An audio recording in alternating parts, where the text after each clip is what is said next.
السلام علیکم ورحمۃ اللہ وبرکاتہ. بسم اللہ والصلاۃ والسلام علی رسول اللہ وبعد. اعوذ باللہ من الشیطان الرجیم. بسم اللہ الرحمن الرحیم. ان اللہ یحب التوابین ویحب المتطہرین. عزیزان گرامی، آج انشاءاللہ بات کریں گے توبہ اور استغفار کے اوپر. توبہ رجوع کرنے کا معنی ہوتا ہے، واپس ہونا. جب ایک انسان کچھ غلطی کرتا ہے، کچھ گناہ سرزد ہوتے ہیں اس سے، وہ اللہ رب العالمین سے اس کی دوری ہو جاتی ہے. اللہ سے جو کنیکشن، اس سے ربط ہے، وہ فاصلے میں تبدیل ہو جاتا ہے. اسی وجہ سے جب ایک انسان اس فاصلے کو مٹانا چاہتا ہے، استغفار کرتا ہے، تو وہ جو لوٹتا ہے، جو واپسی ہوتی ہے، اسی واپسی کو کہا جاتا ہے توبہ. توبہ ایک انسان پہلے یہ سمجھے کہ غلطی ہونا یہ یقینی ہے، اس سے غلطی ہونا یہ یقینی ہے. مکمل ہونا یہ انسانیت کے اندر محال ہے. انسانوں کے بیچ میں کوئی انسان اگر کہے میں مکمل ہوں، کامل ہوں، مجھے کسی چیز کی ضرورت نہیں ہے، ناممکن ہے. اور نہ ہی یہ فرشتوں جیسے ہیں. اللہ رب العالمین نے فرشتوں کے صفات بیان فرمائے، لا یعصون اللہ ما امرہم ویفعلون ما یؤمرون. جو اللہ انہیں حکم دیتا ہے وہ اس کو انجام دیتے ہیں، اور جس چیز سے اللہ منع کرتا ہے اس چیز سے رک جاتے ہیں. وہ اللہ کے حکم کے مکمل تابع ہیں. اللہ رب العالمین نے انسانوں کو فرشتوں جیسے صفات نہیں دیے.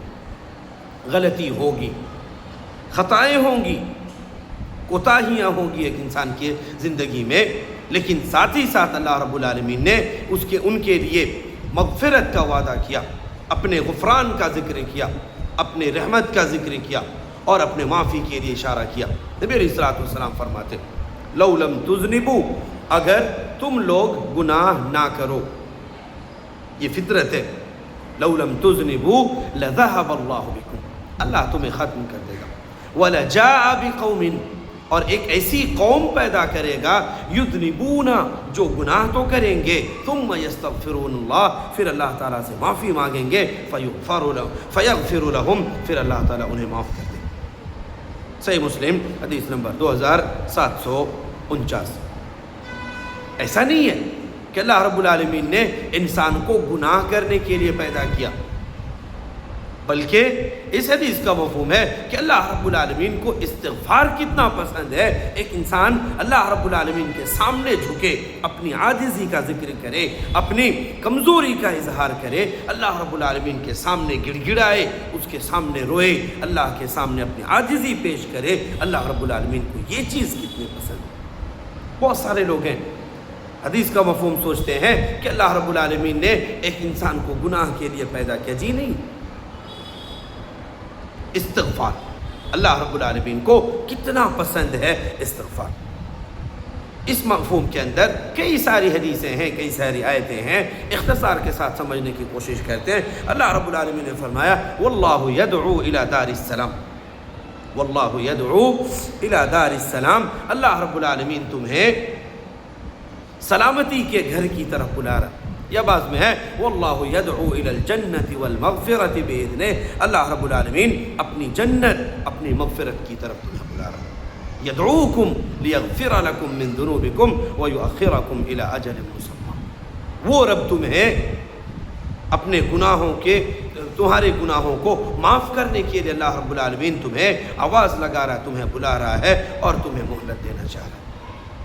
حدیث قدسی، یا عبادی انکم تخطئون فی اللیل والنہار، دن اور رات کے اندر تم لوگ خطائیں کرتے ہو.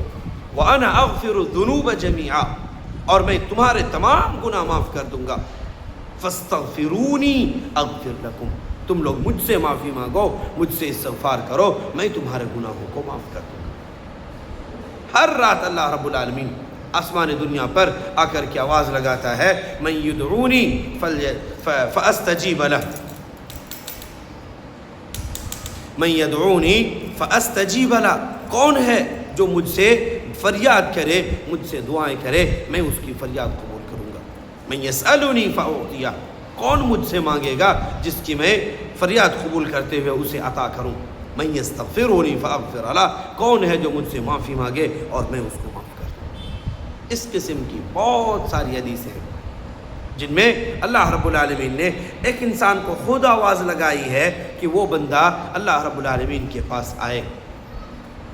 جب ایک انسان سے غلطی ہو جائے اللہ رب العالمین کی طرف لوٹ کر کے آئے، توبہ کے شرائط اور اس کی جو شرطیں ہیں ایک انسان ان کو پوری کرتے ہوئے ان شرائط کے ساتھ ایک انسان توبہ کرے، سچی توبہ اللہ رب العالمین کی حاضری میں اپنے توبہ کو مکمل طور پر پیش کرے۔ اگر ایک انسان نے ایسا کیا واپس سے اس سے غلطی ہو وہی چیزیں، لیکن ایک انسان توبہ میں سچا تھا، اپنے توبہ کے اندر وہ سچا تھا، اللہ رب العالمین کا تھا بار بار غلطی ہو بار بار میں معاف کر دوں گا، بار بار غلطی ہو بار بار معاف کروں گا، اور اللہ رب العالمین کہتا ہے کہ جتنی بار بھی تو آئے گا میں تیرے گناہ بار بار معاف کروں گا، لیکن توبہ سچ ہونی چاہیے، کیونکہ وہ حالات جانتا نا دل کے بھی، آپ سچ ہیں، مذاق کر رہے ہیں، اللہ کو دھوکہ دے رہے ہیں۔ ایک ہے لا تقنطوا من رحمت اللہ، اللہ تعالیٰ کی رحمت سے مایوس مت ہو، نا امید مت ہو۔ اور کچھ لوگوں نے آیت کا مفہوم سمجھ لیا کہ نہیں اسی رحمت کی امید میں غلطی کی جائے، وہ تو اللہ بہتر جانتا ہے نا کہ غلطی سے ہوا یا پھر آپ نے جان بوجھ کر کے وہ گناہ کیا۔ تو ایسے ہی توبہ کے اندر بھی کہ ایک انسان توبہ کے لیے غلطی کرے، ایسا نہیں، غلطی ہوئی فوراً اللہ رب العالمین کی طرف توبہ کے لیا جائے، استغفار کر لے۔ علماء نے اس کے 3 شرائط کا ذکر کیا ہے توبہ صحیح ہونے کے لیے۔ نمبر 1، فوراً وہ کام چھوڑ دے، فوراً وہ کام چھوڑ دے۔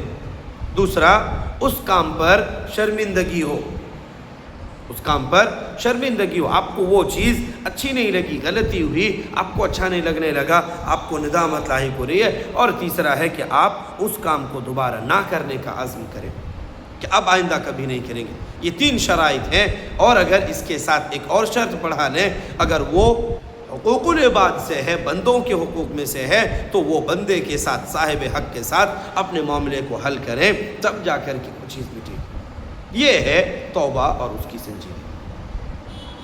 اللہ رب العالمین ایک انسان کے توبہ سے بے انتہا خوش ہوتا ہے، بے انتہا، اس کی خوشی کا اندازہ نہیں لگا سکتے۔ مشہور حدیث ہے